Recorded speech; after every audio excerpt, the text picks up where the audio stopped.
Bonjour tout le monde et bienvenue à notre dernier épisode dans ces études que nous avons poursuivies dans la lettre que Saint Paul a écrite aux Éphésiens.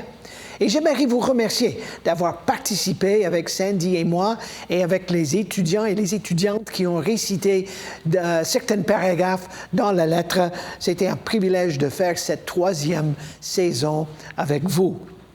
Et on arrive pour le dernier petit paragraphe dans la lettre. Donc, je vous invite de tourner à Éphésiens chapitre 6 et je vais lire tantôt les derniers versets du texte.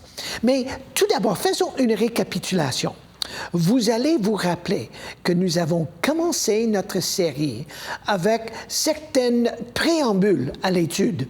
On a inséré et on a regardé la place que la lettre de Paul aux Éphésiens joue dans le grand projet de Dieu.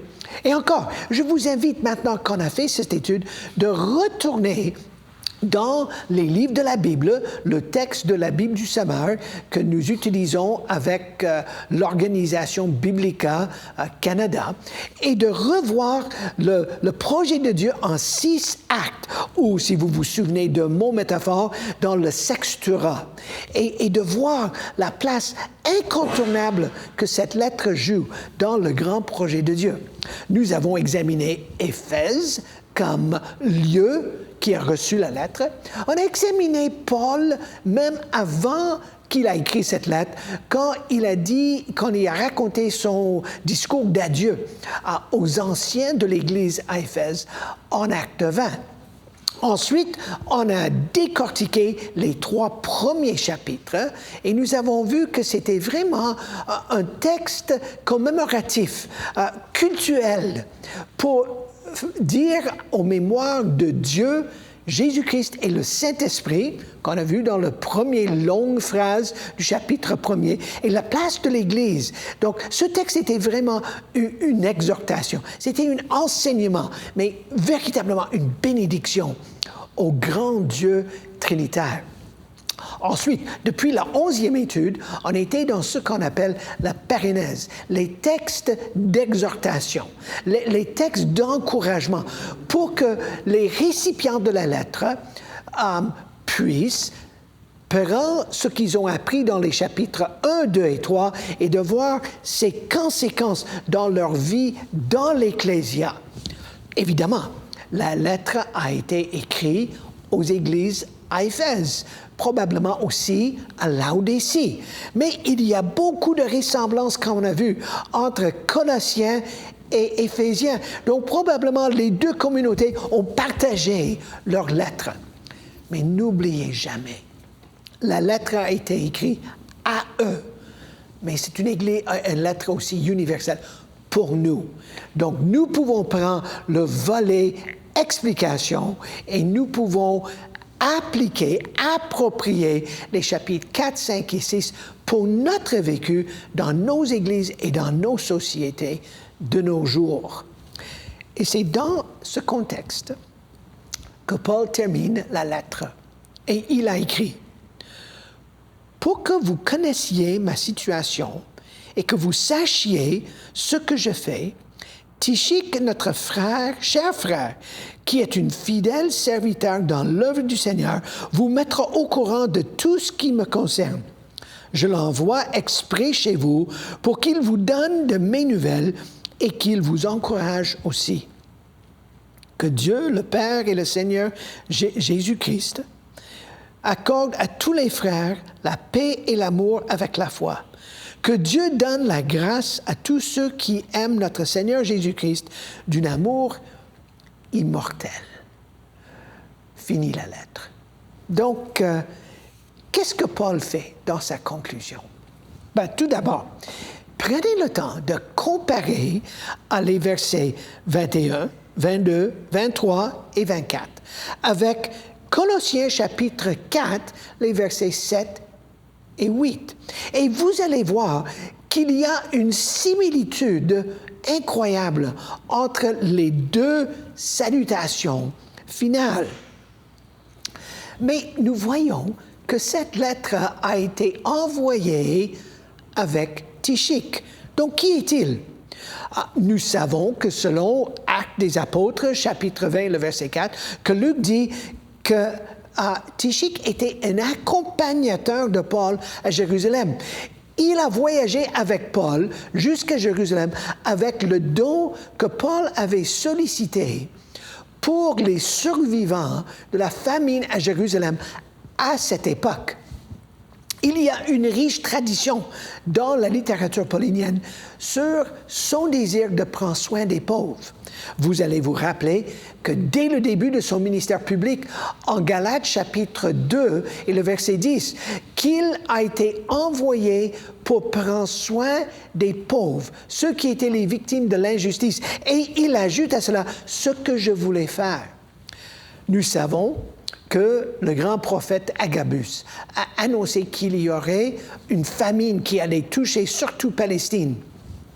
Donc, pendant les voyages de Paul, en plantant les nouvelles églises, il a aussi sollicité les gens pour donner un don aux églises ou aux communautés à Jérusalem, les gens qui étaient les victimes de cette sécheresse et de cette grande famine qui a touché toute la Palestine.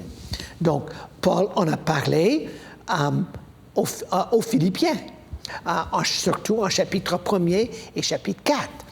Paul l'a mentionné à la fin de 1 Corinthiens, chapitre 16, et il consacre 2 chapitres en 2 Corinthiens.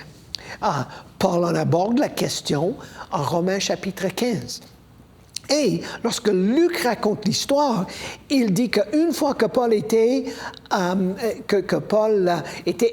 Corinthe, il avait ramassé les fonds. Donc, avec Tychik, il est allé à Jérusalem avec le don. Il est aussi clair qu'un peu plus tard, Paul a écrit à Rome, dans son épître aux Romains, il voulait que les Romains aussi participent dans la collecte des fonds pour les affamés de la famine. Mais Tychik était tout d'abord un accompagnateur. En 2 Timothée chapitre 4 et en Tite chapitre 3, nous apprenons que Tychik était un représentant de Paul auprès de l'Église à Éphèse et auprès de l'Église dans les villes sur l'île de Crète. Et dans notre texte ici, nous apprenons qu'il est un cher frère, donc un terme d'affection, mais il est aussi un serviteur, un doulos fidèle pour l'œuvre de Dieu. Donc, nous voyons quelqu'un qui était un proche collaborateur dans la mission que Dieu a accordée à Paul. Et Tychik a fait partie de ce regroupement étroit avec Paul et Timothée dans la tâche. Maintenant, voici ce qui est intéressant. Paul termine sa lettre en disant « Je veux que vous sachiez, Tychik vous donnerai toutes les nouvelles pour vous dire où nous en sommes. » Donc, 3 petites clauses dans les versets 21-22. C'est comme Paul voulait que les Éphésiens et les lecteurs de cette lettre soient mis au courant de quelque chose que Paul a vécu. Donc, une petite parenthèse ici. Éphésiens est considéré comme une des lettres de la captivité. Il est quasiment impossible de décider quand ces lettres ont été écrites et de où elles étaient envoyées. Mais il est fort probable que Paul était déjà en prison, première fois, à Rome. Nous savons qu'il a été emprisonné, par exemple, à Philippe lors du 2e voyage missionnaire. Mais maintenant, il était probablement à Rome au début des années 60 et c'était un emprisonnement dont il parle en Actes à la fin de la lettre de Saint Luc les Actes des Apôtres.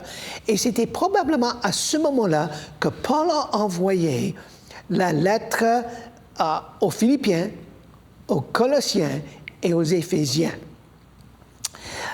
Et il y a ici, dans cette conclusion, quelque chose qui veut communiquer aux Éphésiens.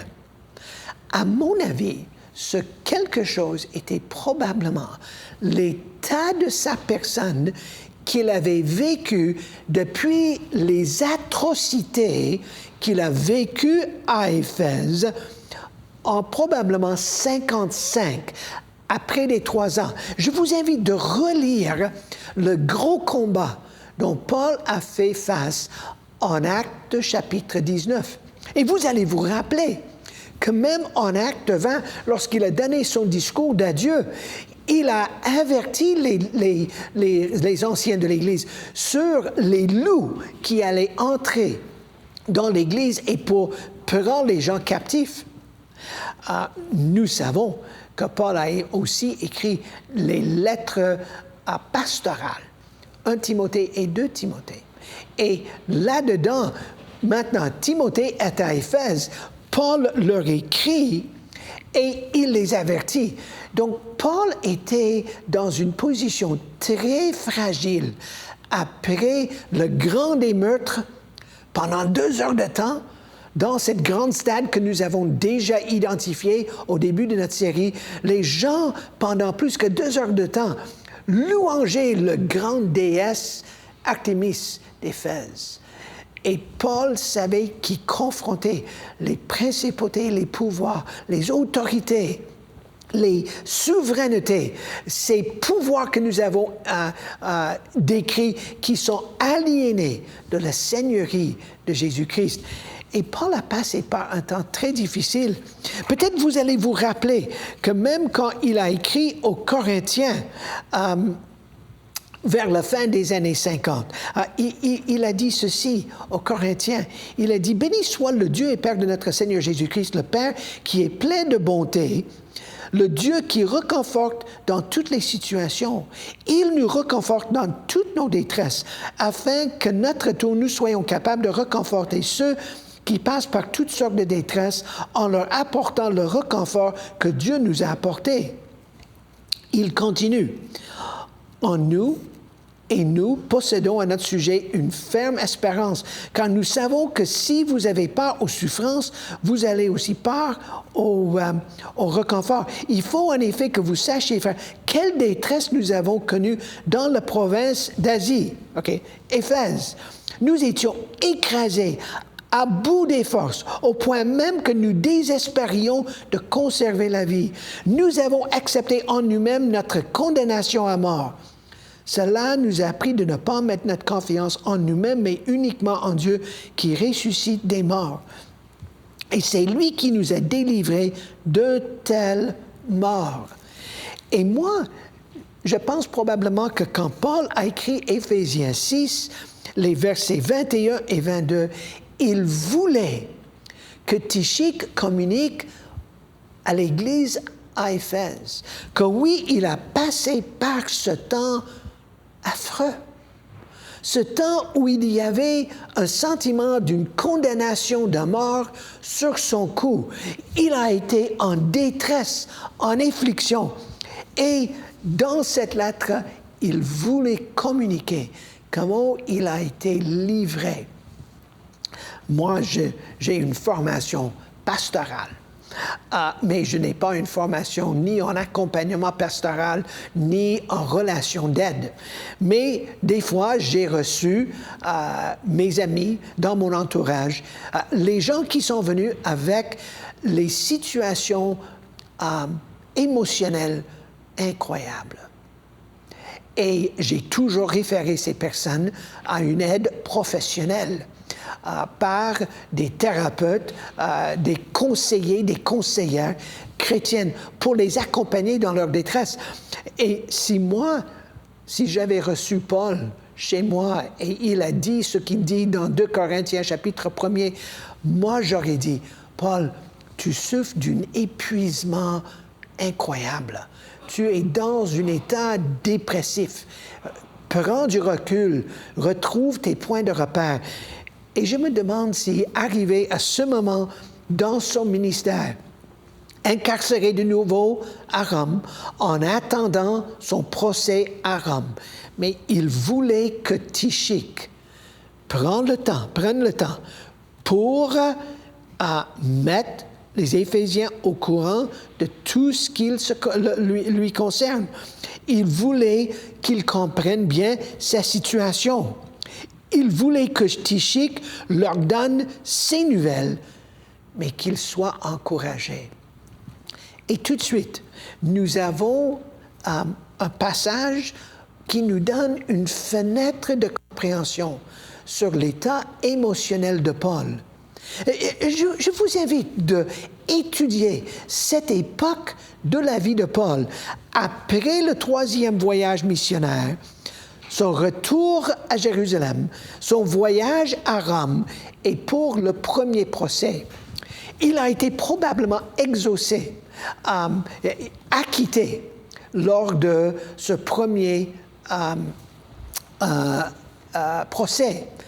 Il est fort probable, selon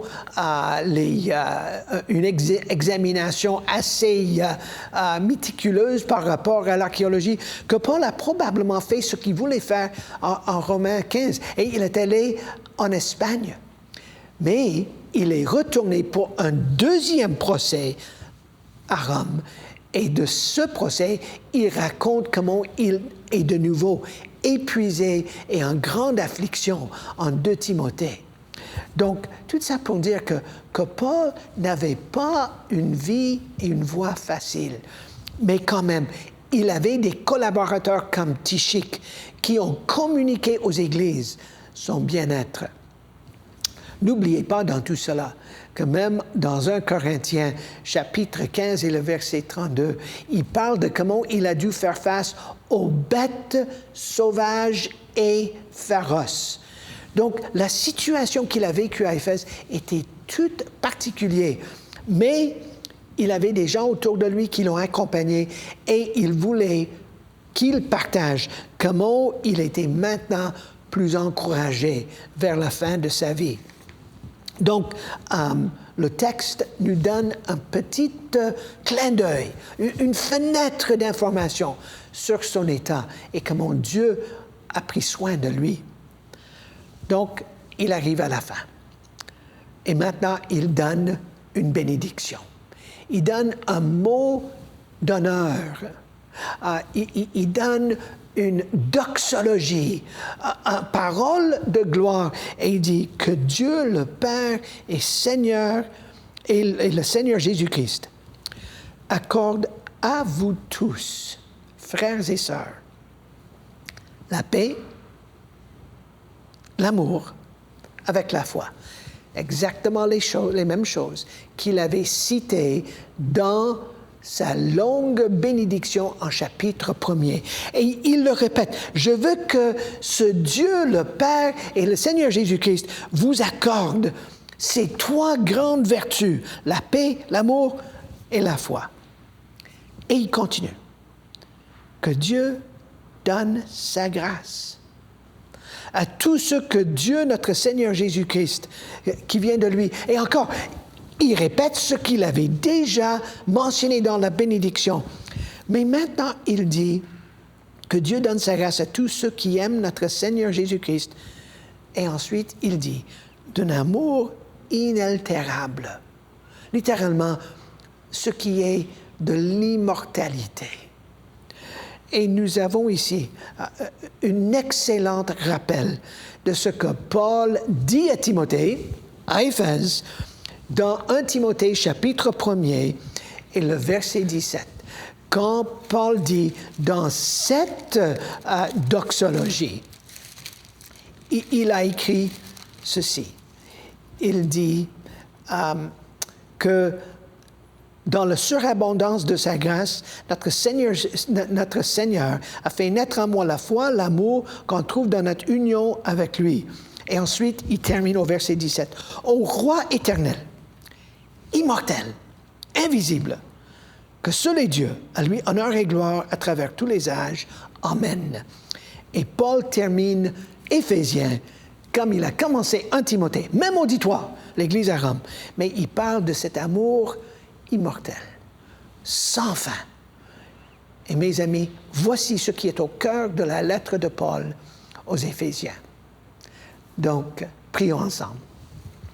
Seigneur, merci pour ces études que nous avons pu faire dans cette grande lettre et que nous puissions continuer de prendre ce que tu nous as enseigné et le vivre.